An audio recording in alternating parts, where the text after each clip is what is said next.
So eto guys, sobrang daming lauke. Ayan, kung mapapansin nyo, ayan, sobrang daming lauke dito guys. So eto yung Ruined Knight at pupuntahan namin yan guys sa BF2. So eto, nagkakaroon sila dito guys ng meeting. Tapos ayan, meron sinabi dito guys si Brew na move on the second point bridge daw.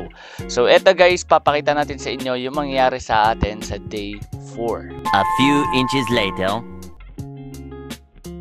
So eto guys, simulan muna natin dito. So eto guys, pupunta ako dito sa tuktok.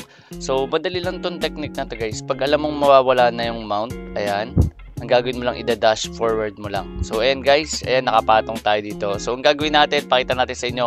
So ayan guys, dumiretso na dito si Cory. Ayan, si Cory nakikipagbakbakan dyan. Ayan, sobrang lakas din kasi guys na itong mga lauke. Ito yung mga pula. And also shoutout nga pala kay PH Zero ng Monk. Ayan, kampi rin namin yan guys. Pero hindi nga lang yan ka-union. Pero hindi kami pwede magpatahin yan guys. Okay, so ayan yung Ruined Knight. Walang gumagalaw dito. Pero ito tinataboy ng lauke or ng mga lift yung ito mga rook and also yung other server which is 203 yan guys. So nandyan din si Bossing Dudge. Ayan, shoutout kay Bossing Dudge. Alam ko 203 siya. So kasi binabanggit nila dito si Bossing Dudge, nakasar-asar din nila. Ayan, si Toby, malakas yan. Ayan, ang dami rin dito guys eh. Tapos yung isang rook na ka-guild namin or yung isang rook pala dito na ka-region namin, kampi rin nila which is yung Black Pearl. So ayan, medyo malalakas na talaga to, kaya hirap din dito si Cory. Pero kaya niya talaga palagan yung pinakamalakas ng lauke. Kaso lang, sobrang dami rin kasi at wala pang coordination.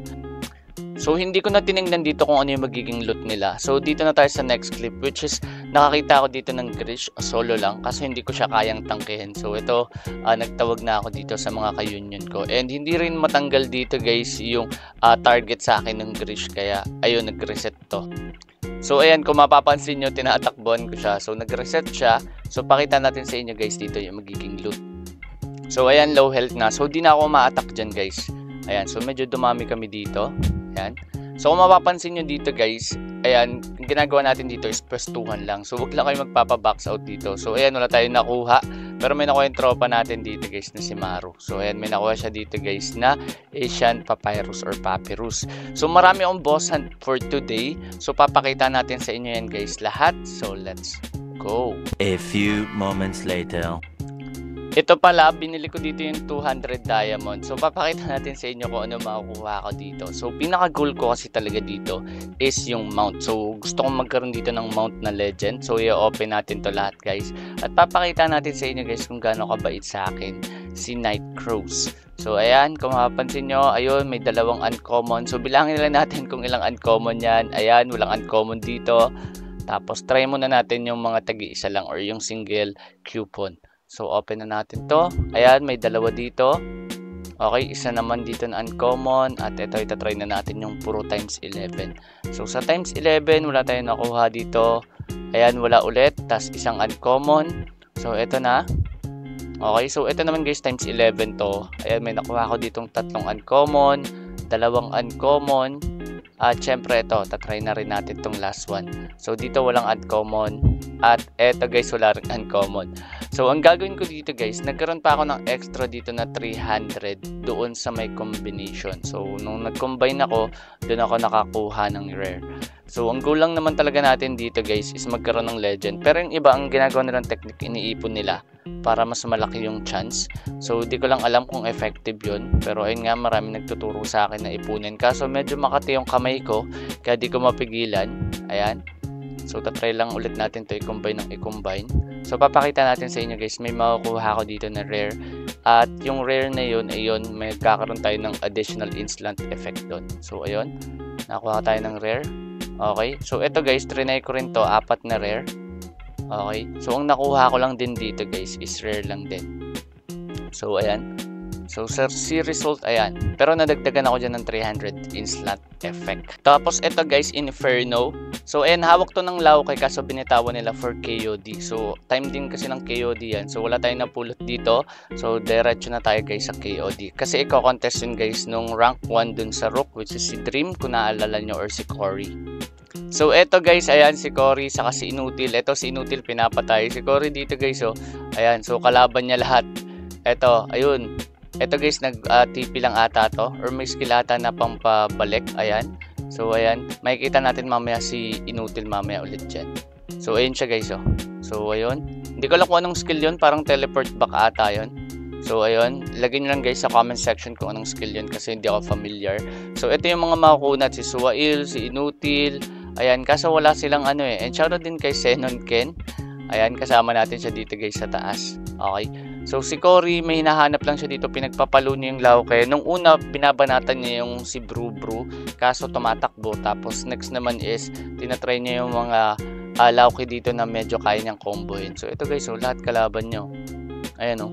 So ayan oh, sobrang daming umahampa sa kanya. Ayan, patalon-talon lang siya dito guys. Okay. So kung meron siyang kasama dito na hit sa ibang mga ano, habang tinatangke niya, kayang-kaya to eh. Kaso lugi rin talaga guys sa number. And karamihan is, ang laki rin kasi ng damage ng Lauke. So parang ang ginagawa nila is, isa lang yung inaatake nila. Kung magkakaroon ng Discord to guys, together ng mga malalakas, kaya tong pumalag eh. Kaso for now, ayan kung napansin nyo, sobrang lakas na ito ni Cory. Ayan, ayun yung dating dream guys. So may nakabili sa kanya, kaya Cory na yung name. Okay? So ayan, nakipagpukpukan siya dito. So pakita na natin sa inyo guys yung clip na maglulot tayo dito. Eto guys, sobrang onti na lang ng buhay. Okay, so may nantitrip pa sa atin dito. So nalaglag tayo dito. Ang ginagawa dito ng Lauke, ita-target na nila ako. Or lahat kami dito na maglulot. So medyo mahirap lumapit dito guys. Ayan, kaya nalate ako ng paglapit. Ayan, wala tayong napulot dito, nagsibaksakan na. Pero kung medyo maganda yung paglapit natin, baka may makuha akong frozen tear doon. So eto, tatakas na tayo. Ayun, buti naka-TP pa ako. Ang lakas oh!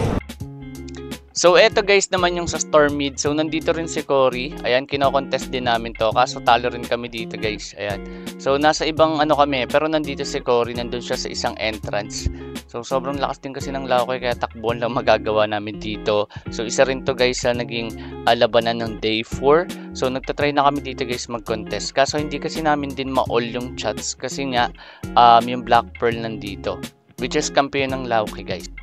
So eto guys yung mga loot. Ayan, pakita na lang natin sa inyo kasi wala tayong magagawa. So Piece of Sky, Seeker Ring, ayan, Adventure Necklace, and Piece of Sky, Frozen Tear ulit. Ayan. So eto guys yung mga na-drop. So wala naman dito guys na epic na weapon. Pero yun guys, hindi naman payat yung loot dito. End of flashback. So eto guys, nag-craft tayo ng Meticulous Aircraft dito and papakita natin sa inyo guys kung paano ba dito makakuha ng epic guys na glider. So sinama rin natin to guys, ito yung sa live video natin. And shoutout nga pala guys sa mga sumuporta sa atin dito. At shoutout din guys sa nag-send sa atin dito ng seeds, and also shoutout din kay Bossing T Pudding. So shoutout kay Bossing Killer doon sa kanyang 75 seeds, sobrang thank you. And dito guys, papakita na natin sa inyo guys yung orasyon. So ang kailangan nyo lang gawin dito guys bago kayo mag-open guys ng artisan toolbox. Ayan, so gumamit pala tayo. So mali pala yung sinabi ko kanina, artisan toolbox pala yung clean up natin. Okay, so hindi pala meticulous. So ito, tatlong talon guys na walang mount, and tatlong talon naman guys na merong mount. At next one naman, ang next nyo gagawin is tatlong glider. So i-open nyo yung glider nyo, ayan, ng tatlong beses. 1, okay, 2, at eto na guys, 3. Okay, so open nyo na agad yung artisan toolbox nyo at matik yan, may makukuha kayo dyang maganda. So ito guys, in-skip natin, hindi na pala natin in-skip yung animation para medyo maganda tignan. And kung mapapansin nyo, kulay yellow yan. Ayan, so ayun yung sinasabi ko sa inyo guys, nakadepende yan guys sa orasyon nyo. So kailangan medyo maganda and also effective. So yung ginawa natin is effective yon, pwede nyong itry yun guys. So ayan, gagana yan. It's either rare or epic yung makuha nyo, pero medyo malabo dito yung legend. So ito, nakakuha tayo ng rare, pero ang goal lang naman talaga natin dito guys is in-slot effect. So magkakaroon ako dyan guys ng 300 na growth rate. So ganun lang ka-basic. So hindi ko pa kasi nakakuha yon. So in-slot effect, may makuha tayong PvE damage reduction. So napakalaking bagay na yan, and also ayan, 300 growth rate. Revenue ride god, revenue ride god, revenue ride, revenue ride, revenue ride. Pangit, puro puti. Baka ako nakuha. Doon pa yung kalaban, no? Inaatake ata yung kalaban. Okay, di naabot yung Lauke guys. Sa akin to, for sure, di na ako alis. Hindi na ako alis. Akin na to. Akin na to guys. Mabacksot mo pa ako ha. Tingnan mo. Anong puti? Tingnan mo ha. Diskarte lang yan eh oh.